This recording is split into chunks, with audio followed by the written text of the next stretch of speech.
መልካም ሰዎች ላይ መጥፎ ነገር ለምን ይደርስባቸዋል? የሚገርም አባይ ከመግባቴ በፊት ህልም አይቼ ነበር። በፈጣሪ ብቻ የሚመለስ ዋይሚ የሚለው ነው፣ ለምን እኔ የሚለው ነው። ሁለት መምህራኖች የአንደኛው የወንጌላውያን አንደኛው ደግሞ የኦርቶዶክስ የታመኑ መምህራኖች ግን እኮ ሁሉ ሰው ማግባት የለበትም አሉ።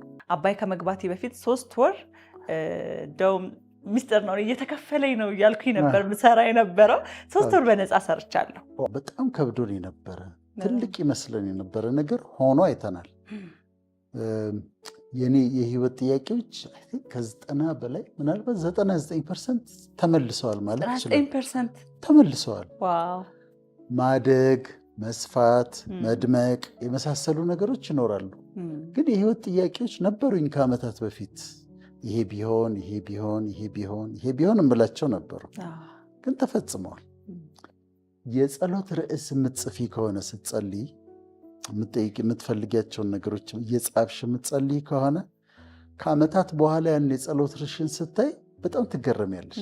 እንዲህ ቲክ ማድረግ ትችላለሽ። ይህን ጠይቄ ነበር ሆኗል፣ ይህን ጠይቄ ነበር ሆኗል፣ ይህም ነበረ ትያለሽ ሆኗል ትያለሽ። እና አንዳንዱም ተአምር በሚመስል ሚራክል የሚመስል ነገር ተደርጎ አልፎ የጠየቅሽው ነገር ሆኖ ታየዋለሽ። አሁን ያልከው ነገር ጥሩ ሀሳብ ይመስለኛል ዶክተር። ስንጠይቅ ነገ ለማመስገኛ ብዙ ምክንያትም እንዲሆነን መጻፍ የጠየቅናቸውን ነገሮች ከዛ በኋላ እኔም አሁን አሰብኩትና ብዙ የተመለሰ ነገር አለና ጽፊያቸው ቢሆን ኖሮ ምናልባት ደብተር ሙሉ ጥያቄ ተመልሶልኛል ማለት ነው። ኤግዛክትሊ። አሁን እስቲ ፔናዬ አንቺ ንገሪን፣ እንደው የሚያስገርምሽ በህይወትሽ ጥያቄ የነበረ እንዲመለስልሽ ትፈልጊው የነበረ የተመለሰልሽን ነገር አንድ ነገር ነገር። በእርግጥ በጣም ብዙ ነው፣ ግን አንድ ነገር ከተባለ በጣም የምደሰትበት አንድ ትልቅ ነገር ስራ በጣም ፈልግ ነበረ። ይሄ ሙያዬ ሕፃን ሆኜም ሰዎች ዶክተር፣ ኢንጂነር ሁሉም ክላስ ውስጥ ያሉ ልጆች በሚሉበት ሁላ እኔ የምለው ነበረ አርቱ፣ ጋዜጠኝነቱና ግን ቀላል አልነበረም። በተለይ ዩኒቨርሲቲ ከጨረስኩኝ በኋላ ከባድ ነበረ፣ በጣም ከባድ ነበር። ብዙ ሞክሬ ያለሁኝ። አባይ ከመግባቴ በፊት 3 ወር ደውም ሚስጥር ነው እየተከፈለኝ ነው እያልኩኝ ነበር ምሰራ የነበር። አባይ ሳይሆን ሌላ ቲቪ ስቴሽን TV9 የሚባል የቲቪ ጣቢያ አለና በቃ ሰዎች እንዳይሰለቹ እና ኖ አቁሜ እንዳልባል እየተከፈለኝ ነው ብዬ ሰራ ነበር 3 ወር ሳይከፈለኝ ማለት ነው። እና በጣም ጌታን ጸልዬ ጠይቄ ነበረ። በህይወቴ ተምሬም ብዙም ጥሬም ነበረ። ከዛ በኋላ አባይ ገባው ማለት ነው። የሚገርም አባይ ከመግባቴ በፊት ህልም አይቼ ነበር። ኦኬ። ስለዚህ ለእኔ በህይወት ውስጥ የሚያስደስተኝ ትልቁ የተመለሰልኝ ጥያቄ ስራዬ ነው። ወደ ፕሮፌሽንሽ የገባሽበት ለዛውም ደግሞ በጣም ተከብረሽ በደንብ የምትሰሪበት ቦታ ማለት ነው። በጣም በጣም ይህም ማስታወስ በጣም ደስ ይላል። እሺ፣ ሁለተኛው ያልተመለሱ ጥያቄዎች ናቸው። ያልተመለሱ ጥያቄዎች ደግሞ አይ ቲንክ አብዛኞቻችን ይኖረናል። ቅድም አልኩኝ እኔ 99 ነው ያደረኩት ወይ ከ90 በላይ፣ ግን ያልተመለሱ ጥያቄዎች አሉኝ ማለት ነው። ተመልካቾቻችንም ያልተመለሱ ጥያቄዎች እንዲመለሱላቸው የሚጠብቋቸው አሉ። የጸሎት ርዕስ የሚያደርጓቸው እንዲሆን ይሆናል ብለው የሚጠብቁት ነገር አለ። ባለፈው አንዲት ካናዳ ካለች ልጅ ጋር እያወራሁ ነበርና አንድ እንዲሆንላት የምትፈልገው ነገር አለ። ግን እስቲ ደግሞ የሆነልሽን ነገር ዞር ብለሽ ተመልከቸው አልኳት። ምክንያቱም ኢትዮጵያ ነበረች፣ ከኢትዮጵያ መውጣት ትፈልግ ነበር። ግብፅ ሄዳለች፣ ከዛ ሊቢያ ሄዳለች፣ ከዛ አቋርጣ ሜዲትራኒያን ጣሊያን ሄዳለች፣ ከጣሊያን ካናዳ ሄዳለች በአመታት ጉዞ። ስለዚህ ብዙ ነገር ሆኖልሻል እኮ አልኳት። በጣም ብዙ ነገር ማለት ያን ሁሉ መንገድ አልፋ ነው እዛ ጋር የደረሰችው። አሁን ደግሞ እንዲሆንላት የምትፈልገው ነገር አለ። ለዚህ አሁን እንዲሆንልሽ ለምትፈልጊው ነገር በፊት የሆኑ ነገሮች እምነት ይሆኑልሻል እና እንዲሆኑልን የምንፈልጋቸው ነገሮች አሉ። አሁንም ደግሞ ልትጠየቂ ነው አንቺ። አሁን የምትጠብቂው እንዲሆንልሽ የምትፈልጊው አንድ ነገር ንገሪ። አሁንም ብዙ ነው ዶክተር፣ እንዲሆንልኝ የምፈልገውም ብዙ ነው፣ የምጸልየውም የምጥረውም ብዙ ነው። ግን አንድ ነገር ከተባለ ልጆች ልጆች መውለድ ትፈልጊያለሽ? ልጆች እንዲኖሩ ይፈልጋለሁ። ያው ክርስቲያንዬ ይታወቃል። አንድ ልጅ አለኝ። 2 ልጅ ቢኖረኝ ደስ ይለኛል። 2 ልጆች እንዲኖሩሽ በጣም ደስ ይላል። በጣም ይኖርሻል ዴፊኒትሊ።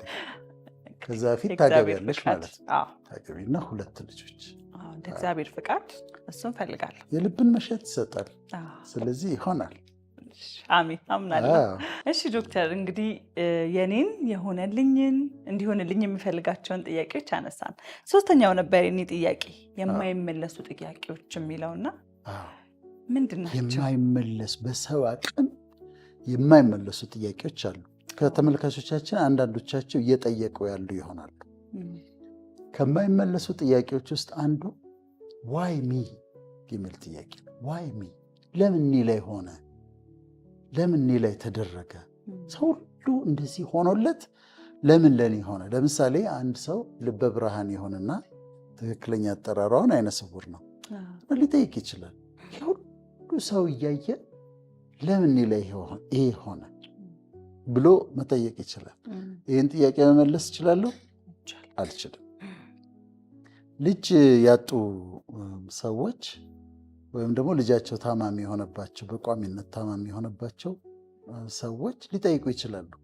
ለምንድን ነው? ለምን ዋይ ሚ? የሌሎቹ ሰዎች ሁሉ ልጆች ጤነኛ ከሆኑ ለምን የኔ እንደዚህ ሆነ ብለው መጠየቅ ይችላሉ። ይጠይቃሉ። ዋይ ሚ ይላሉ። በድንገት አደጋ ወይ ጦር ሜዳ ሄዶ እግሩን ያጣ ሰው የጓደኞቹን ሁሉ እየተመለከተ ሲሯሯጡ፣ ሲሄዱ፣ ሲመጡ ሲጠይቁት ለምን እኔ ዋይ ሚ ብሎ ይጠይቃል።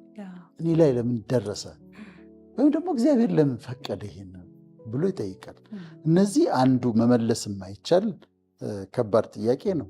አባቶቻቸውን እንኳን ያጡ አንዳንድ እህቶቻችን ስታይ ልክ የአባቶቻቸውን ጓደኞች ሲያዩ ይተክዛሉ።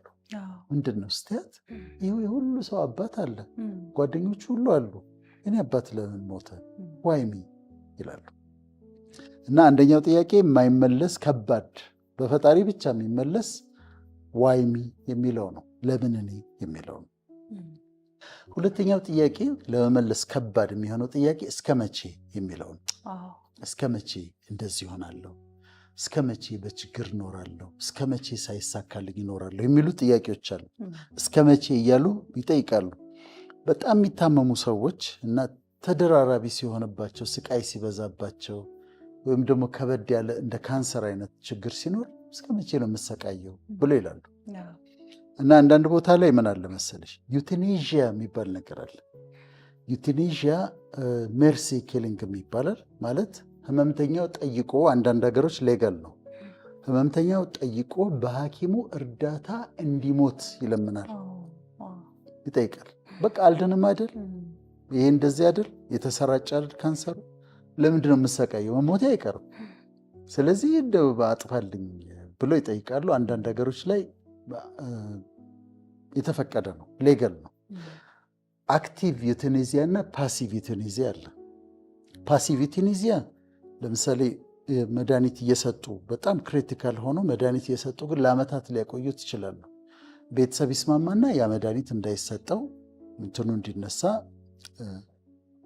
ያለው ሳፖርት ሪስፓራቶሪ ሳፖርቱ እንዲቆም ይደረጋል። አክቲቭ ዩቴኔዚያ ግን አክቹዋሊ የሚሞትበት ኢንጀክሽን ይሰጣል። ሰውየው ለምነው ነው፣ ጠይቆ ነው። ግን አዎ ከባድ ነው፣ በሃይማኖትም ያከራክራል። ግን ጠይቀው የሚሞቱ አሉ። እስከ መቼ ነው ብለው ነው። ለምንድን ነው የምሰቃየው? መሞቴ አይቀርም ብለው እንደዛ በአክቲቭ ዩቴኔዚያ የሚሞቱ አሉ። እስር ቤት ውስጥ ያሉ አሜሪካን ሀገር አሁን ኤግዞነሬሽን ደግሞ የሚባል አለ በህግ። ኤግዞነሬሽን ማለት በስህተት ታስረው የቆዩ ሰዎች ነፃ የሚወጡበት ሂደት ነው። አሁን ያነበብኳቸው አሉ 45 ዓመት የታሰረ ሰው አለ። 45 እንግዲህ 45 ዓመት በስህተት በጣም ከባድ 45 ዓመት በምን ይካሳል? አሁን ይሄ ሰው እንደ 45 ዓመቱን ወስደህበት አስቢ ውስጥ 45 ዓመት ሲወጡ እውነት ነው ገንዘብ ይሰጧቸዋል፣ ብዙ ሚሊዮን ብር ይሰጧቸዋል። አንዳንዶቹ የዲኤንኤ ቴስቲንግ ሌተስት ዲኤንኤ ቴስቲንግ ስለመጣ በፊት የነበረው ኤቪደንስ በዲኤንኤ ቼክ ሲደረግ ነው እሱ አይደለም የገደለው ገለሃል ተብሎ ታስሯል፣ ተፈርዶበታል። 2 ሰዎች ገለሃል ተብሎ የተፈረደበት አለ። ለዛውም ለዕድሜ ይፍታህ ነው የተፈረደበት። 30 ዓመት ከታሰረ በኋላ ግን እሱ አልገደለም። ሌላ በጣም የገረመኛል፣ አንዲት ሴት መስክራበት በአይኔ አይቻለሁ ሲገድልና ሲዘርፍ፣ ዘርፏል፣ ሬፕ አድርጓታል፣ ከዛ ገሏታል ብላ መሰከረች። ከ40 ዓመት በኋላ ነው ምናምን እሷ ልትሞት ስትል ሴትዮዋ ደብዳቤ ጽፋ የዛ ጊዜ የመሰከርኩት እውነት አይደለም፣ አላደረገም፣ አላየሁም፣ በሐሰት ነው የመሰከርኩት ብላ ወጥቷል። እና አሁን ይህ እነዚህን ሰዎች አስቢያቸው፣ እስር ቤት ውስጥ ተቀምጠው ዋይሚ ይላሉ። ለምን ላይ ሆነ ደግሞ እስከ መቼ ነው በቃ ባላረኩት ነገር እዚህ ውስጥ የምቀመጠው ሊሉ ይችላሉ። ሶስተኛው በጣም ከባድ ጥያቄ፣ እንደውም ይሄ የሰው ልጆች የመጨረሻው ከባዱ ጥያቄ የሚባለው ጥያቄ ይሄ ነው። ምን መሰለሽ? why do bad things happen to good people? why do bad things happen to good people? መልካም ሰዎች ላይ መጥፎ ነገር ለምን ይደርስባቸዋል ሚል ነው። ወይም ደግሞ መጥፎ ነገር በመልካም ሰዎች ላይ ለምን ይደርሳል? ይሄ በጣም ከባዱ ምን ይባላል መሰለሽ? the most difficult question that humanity ever asked ይባላል። the most difficult question humanity ever asked። የሰው ልጅ እስካሁን ድረስ ሊጠይቀው የሚችል የመጨረሻው ከባዱ ጥያቄ ይሄ ነው ይባላል። most difficult question። እና ይሄንን መመለስ አንችልም። ለመመለስ ሲሞከር አሁን ከባድ ነው። አንዳንዱን ነገር ፈጣሪ ብቻ ነው የሚመልሰው። ይህንን መጥፎ ነገር ጥሩ ሰዎች ላይ ለምን ይሆንባቸዋል የሚለውን ለመመለስ ከባድ ነው በጣም። እንደውም እኔ በዚህ ምን ጠይቄ ነበር ዶክተር፣ መቄዶንያን ስናነሳ እንግዲህ ቢኒን እናነሳለን። ቢኒን በጣም ነው የምወደው፣ በጣም ነው የማከብረው። አሁን ላይ ደግሞ ሶሻል ሚዲያ ላይ ማስተር አብነት አለ እና እሱንም እጅግ በጣም ነው የምወደው። የሚሰራውን መልካም ነገር በጣም ነው የማከብርለት እና ሁለቱም ጋር ስመጣ ያላቸውን የጤና እክላይና አንዳንዴ ለምን እላለሁ፣ ስንት ሰው እያለ ለስንት ሰው የቆሙ ሰዎች ለምን እንዲሆናሉ እላለሁ። እና እኔ ጋርም የሚነሳ ጥያቄ ነው፣ ብዙ ጊዜ ነው የምለው ለምን በቃ እነሱ መሆን የለበት። ልትመልሽ ብትሞክሪ ግን ይሄንን ችግር ውስጥ ትገቢያለሽ። እግዚአብሔር የሚወደውን ይፈትናል ልትይ ትችያለሽ። ከዛ ግን ለምን ይፈትናል የሚል ጥያቄ ይመጣል። ለምን ይሰቃያሉ? እነዚህ ሰዎች እኮ በጎ እያደረጉ ነው፣ ህዝብ እየረዱ ነው፣ ጤነኛ ቢሆኑ ደግሞ የተሻለ ይሰራሉ ብለሽ ትጠይቂያለሽ። እና ይሄ እንዳልኩሽ ነው ሂውማኒቲ ሊጠይቅ የሚችለው ወይም የጠየቀው የመጨረሻው ከባዱ ጥያቄ ተብሎ ይታወቃል። ስለዚህ እነዚህ ጥያቄዎች አይመለሱም።